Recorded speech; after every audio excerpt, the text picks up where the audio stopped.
something, Mitchie, I think you've been passionate about for the last wee while, is being a mum in football, and how kind of still unusual it is, kind of how unheard of it is, but how difficult that must be as a parent and giving birth and then finding your way back in football again. I feel like this is weird. We were literally just speaking about in the car the other day going, and I was thinking about last night again, and I feel probably similar for any mum that works. Like, you're almost just feel like you're on a hamster wheel like quite a lot of time, and then eventually you're probably going to fall off and die. But like, you kind of just got on with it. Like, I feel that when we made the decision we were going to have kids, and it happened really quick for us, and then this popped along, then I was like, I feel like what was the next like part of my career? I was like, I really want to get back for this and just kind of prove that you could do it. Like, obviously you've got Dagny at West Ham, she's just had another one, she's got 2 now, and I think, my God, how does she actually do that, especially not in her home country? She's got her husband here just helping. Like, when they say it takes a village, like it literally does. I feel like that's probably the biggest struggle that me and Ivan do have. Like, we didn't have this big massive network of people around us, so when it comes to childcare and stuff, it's costing us a fortune, like just to make sure that we've got. And especially with our schedule, and that changes all the time. Like, I'm constantly moaning and saying, like, I need the schedule for next week, I need to sort childcare. Like, they're the bits that I feel like sometimes that they didn't really understand, like a little bit, like the planning and just the stress of the planning and getting up early in the morning, sorting in this before obviously leave, and then a lot of the time, like, I'm late to meet the girls or whatever, but you just can't really, do you know what I mean? Like, if Innes is like, I'm wearing my wellies in the morning, and I'm like, no, come on, it's trainers, like, and it's 40 degrees outside. You just have to let her go in the wellies, like, so you pick your battles. But it's the most rewarding job in the world, 100%, like being a parent. I think, like, it's probably not until I step back and stop playing, it'll be like, oh my God, how did I manage it? You did it all. Yeah, and that's the thing now, the WSL with the new takeover, there are plans in place to make sure that women in football are being supported if they want to go off and have a child, or if they are pregnant, and making sure that they've got the best care possible. Now, Dan Carter, who plays with you guys, is currently pregnant. Yeah. Congratulations to her. So she's going to go through everything that you've gone through. What would you like to see differently for her in that situation? I feel like even when it comes to the maternity policy that's still in play, I feel like it's not enough, and there's been this grey area, it's been left around it to be like, it's up to your clubs to just, this is the bare minimum, and the clubs could do more. But I feel like that's so unfair if you're then at, I don't know, say like a Durham in this league, do they have the money that's actually able to support the girls who then fall pregnant there? So then maybe they feel like they can't actually do it because financially can afford that.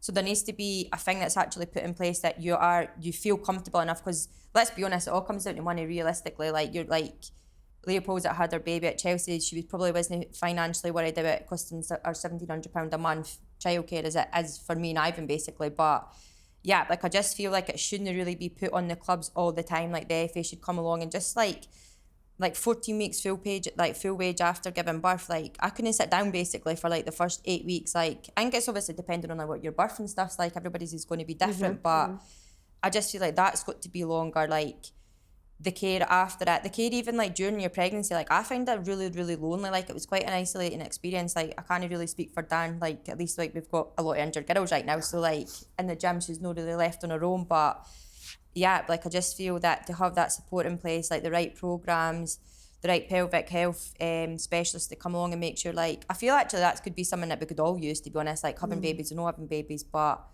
yeah, like, I think the policy needs to be much better. Just solidify it, like, just make it bulletproof, and like there's not going to be like 100 girls at like a season that are then going to get pregnant, because there's so many different factors that people make the decision to do that. But yeah, then I feel like in the situation I'm in now, like almost that 2-3 years down the line, and this will be free in like November, it's just like that, like, what do you need? Like, how could I make it easier for you? Like, do you need an extra day off, or like do you just need the schedule more in advance, or like, if I'm struggling for childcare, allowing us to come in, or like, what does that look like? Like, we didn't really have stuff like that in place. And I'm not saying that we should bend over backwards, because I feel like if you're a mum who works anyway, like, you have to you didn't take your kid, you can't even bring your kids into here, do you know what I mean? So like, but I feel like especially we've got in the WSL and stuff, like, there's a lot of foreign players that are coming over, like, will they make that decision if they know that they probably won't, if they don't feel that support for the club. So yeah, it feels like now there has to be a statutory in place it's livable for all athletes in the game who can do that. Like you say, Lou Paul's will be a different situation, because it was just Chelsea player, and a very experienced Chelsea player when she had her baby. But, you know, further down the leagues, it could be very, very different.